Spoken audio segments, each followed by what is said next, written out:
En el Derribando de Mitos de hoy vamos a conocer la historia del Yeti. Otra vez nos vamos a meter en la criptozoología o el abominable hombre de las nieves o Shigú o un montón de nombres más que podría ser, porque es una teoría, un críptido interpretado como un mono gigante muy emparentado con Pie Grande que bueno quedará para otro capítulo o varios que se han visto por ahí.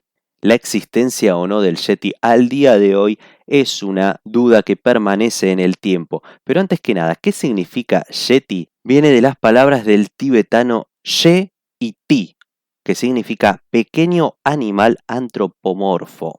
Bueno, mira, esa sí que no la sabía.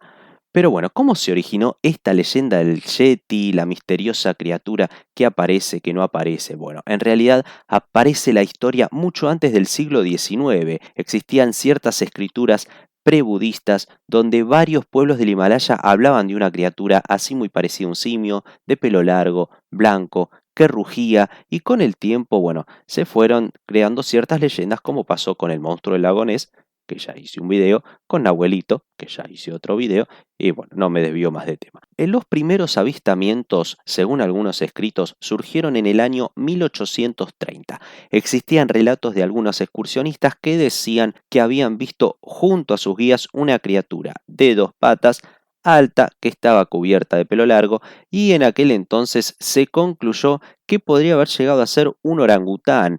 Pero bueno, después empezaron otros exploradores a contar sus experiencias, por ejemplo, Lawrence Waddell, que era de Gran Bretaña, que reportó por primera vez la existencia de ciertas huellas que pertenecían a una criatura muy extraña y que eran distintas a la de los osos.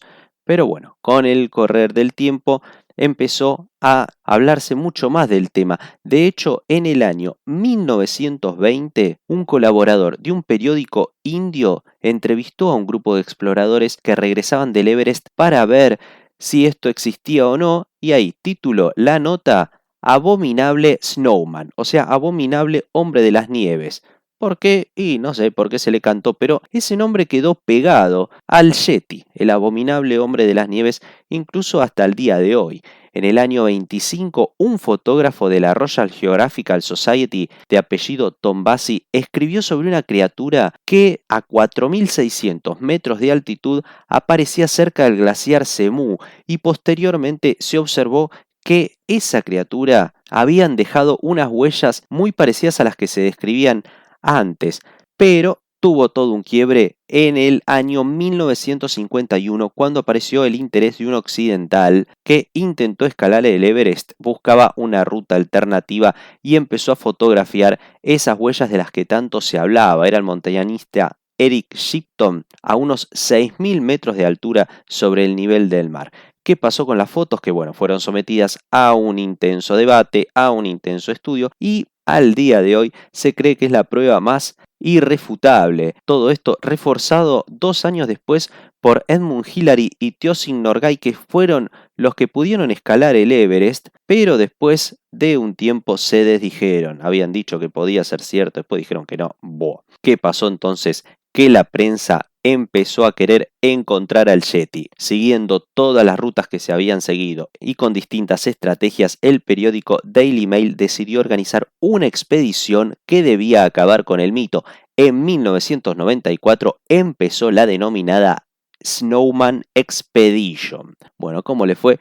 Como el traste. Todo estaba financiado por el periódico y el único objetivo era encontrar a la criatura. Había biólogos, había antropólogos, todos ayudados por sherpas, distintos guías en el lugar. ¿Qué es lo único que se encontró después de 6 meses de expedición?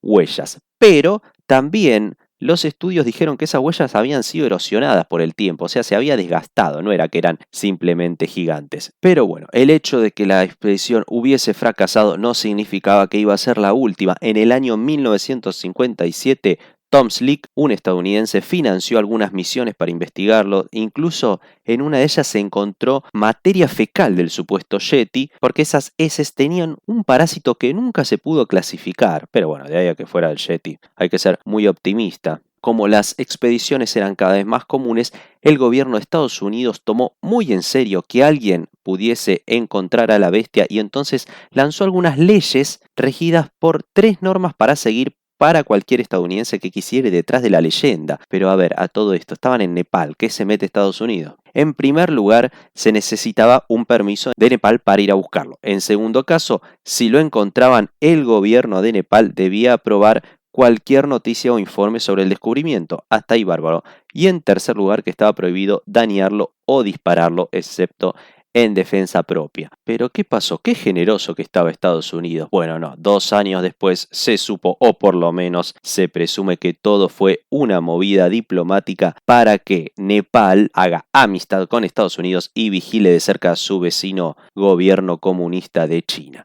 En el año 2008, un grupo de investigación japonés encabezado por el científico Yoshiteru Takashi recorrió durante 42 días la región de la alta montaña, dejando constancia de haber fotografiado presuntas huellas de unos 45 centímetros de longitud de este primate que siempre se escapaba. A todo esto se suma una declaración, la de Reinhold Messner, el mejor alpinista del mundo, el primero en subir al Everest sin oxígeno, el primero en alcanzar las 14 cumbres que superan los 8.000 metros, el primero en subir al Everest solo. Bueno, un genio que dice que según los avistamientos todo sería un oso pardo tibetano, que es un animal nocturno grande que puede caminar en 2 patas, de color variable y bueno, muy parecido a las descripciones del Yeti. Antes de derribar el mito, vamos a ver otra de las pruebas de que el Yeti sí existe.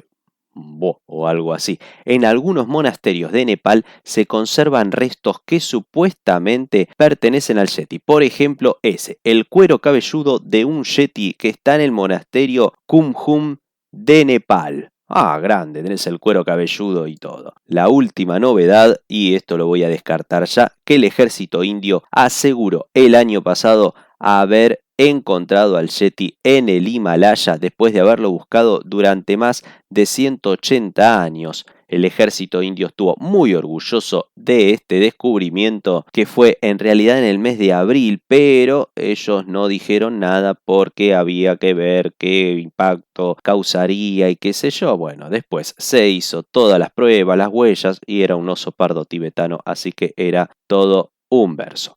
Bueno, vamos a tratar de derribar el mito, por lo menos vamos a ver qué se puede hacer desde acá. Yo obviamente creo que no existe. Hay algunas teorías que hablan de una evolución distinta de los osos pardos a través del tiempo. Bueno, eso por ahí no está tan mal. Pero bueno, arranquemos por el cuero cabelludo que apareció en el monasterio budista.